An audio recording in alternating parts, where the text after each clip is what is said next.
राजस्थान के कृषि मंत्री डॉक्टर करोड़ीलाल मीणा का अपने गृह क्षेत्र दौसा के प्रति गहरा भावनात्मक लगाव एक बार फिर मन से झलक उठा।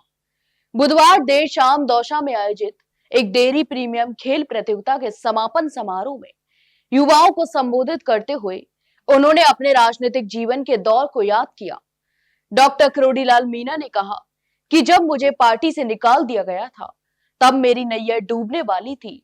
उस समय दौसा की जनता ने मुझ पर ऐसा उपकार किया जिसे मैं जिंदगी भर नहीं भूल सकता। यहां तक कि उन्होंने बताया कि जनता के समर्थन से वह निर्दलीय उम्मीदवार के रूप में 1,46,000 वोटों से जीतकर संसद पहुंचे थे। उस समय राष्ट्रीय पार्टियों के उम्मीदवारों की जमानत जब्त हो गई थी। यहां तक कि उन्होंने कहा, यह जीत सिर्फ मेरी नहीं थी बल्कि दौसा की जनता की जीत थी जिसने मुझे नया जीवन दिया था। मंत्री करोड़ी ने अपने संबोधन में युवाओं की भूमिका पर भी जोर दिया और कहा कि दौसा के युवाओं ने हमेशा मेरा साथ दिया है।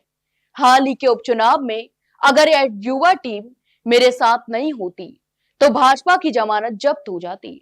मेरे छोटे भाई जगमोहन मीणा चुनाव हार गए थे, लेकिन इन युवाओं के जोश ने पार्टी की इज्जत बचाई। मेरे ऊपर सबसे ज्यादा हक दौसा के युवाओं का है।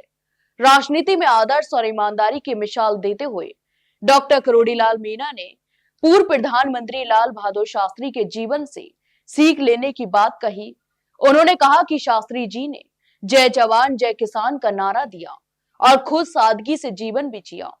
प्रधानमंत्री रहते हुए भी उन्होंने बैंक से लोन लेकर एमसेडेर कार खरीदी थी और उनके निधन के बाद उनकी मां को वह लोन चुकाना पड़ा। ऐसे नेता राजनीति की सच्ची मिसाल हैं। उन्होंने युवाओं से आग्रह किया कि वे राजनीति में आए तो शास्त्री जी जैसी ईमानदारी और सादगी अपनाएं। इसके साथ ही डॉक्टर मीणा ने युवाओं को सरदार वल्लभ भाई पटेल के जीवन से भी प्रेरणा लेने की सलाह दी।